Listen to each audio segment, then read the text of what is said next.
today we're with Neil Furminger, who heads up the Cyber Essentials at IASME, who deliver the Cyber Essentials scheme.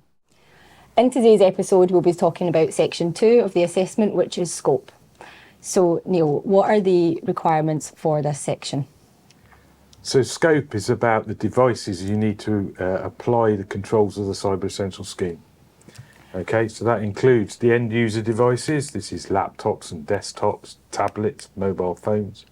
It also includes the servers that hold the data and the organisational services.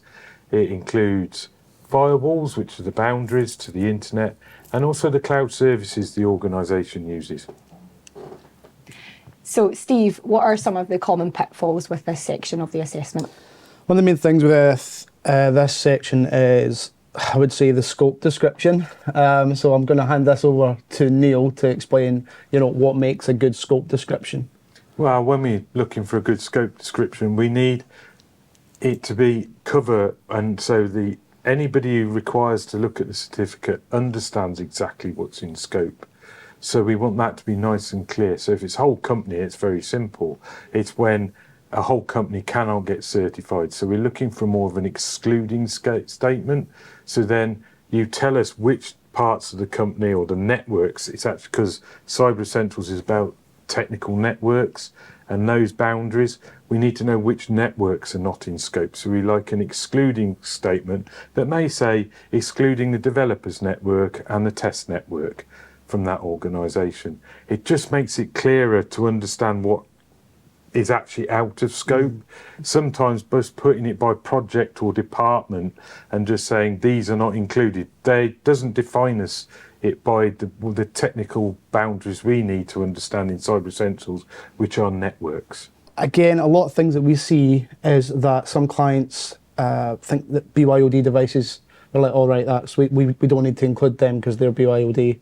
Do you want to tell us a bit about where that fits into Cyber Essentials? Well, BYOD are very much part of Cyber Essentials and have been from the very beginning. So BYOD, or bring your own device, or personal devices that are owned by your employees, if they're accessing the organisational data of the organisation, and that's any business data.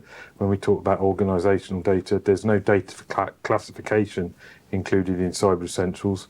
Or the services that are in use, so this is cloud services especially, but that can include applications that are on a server, etc., and they're accessing them either remotely, connecting to remote desktop, whatever.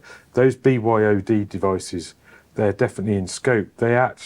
Some of the devices that will prevent the biggest threat to your organisations if they're not have some form of management on them, and you're understanding they're being kept up to date on a regular basis, etc. So it's just a case of checking in with the people who own these devices and saying, what do you actually have, I suppose? Well, actually, when we have BYOD, this is one of the things. A lot of people think you can just control them by written policy, but in Cyber Essentials, and it's always been there for the outcome and for the last 10 years, that the controls outlined are technical controls.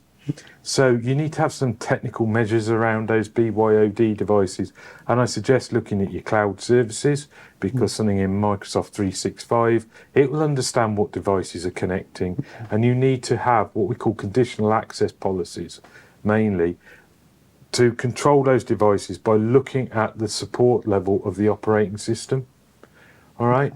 So it's very clear in Cyber Essentials that all the devices, all the network kit that we love, which is firewalls and routers and the servers, etc., must have a supported operating system. And that's very true, and exactly the same for the BYOD devices, because any vulnerabilities on those devices can provide a access into your organisation or a threat. So you need to be in control and understanding when you allow BYOD to be used in your organisation. You need to have some technical control and understanding, monitoring that they are using a supported operating system. But you need to go further. If you can go further, you need to apply as many of the controls of Cyber Essentials on those devices. That's not always possible, but you must have some technical control and understanding to block when what is the main auto fail in Cyber Essentials, unsupported operating system being used and not updated. You must have some way of it blocking access to your organisation and withdrawing that access. It's kind of BYOD related, but like home workers, they're in scope of Cyber Essentials, aren't they? Yeah, they're in scope of Cyber Essentials. So when they're working, we're now just recently done an update to Cyber Essentials, and the section was previously known as home working. We've changed it to home and remote workers because it applies to anybody who's working outside of an office location. Those home and remote workers, they need to be using a supported device, and you need to be monitoring them. But when it's in the home environment, the boundary to the internet will be the software firewall on those devices. We cannot collect home router information or home router firewalls details as part of the assessment. No, thanks for that. That was very informative. So thanks for joining us today, Neil. If your organisation is interested in obtaining Cyber Essentials, check out our website, cyberessentials.online.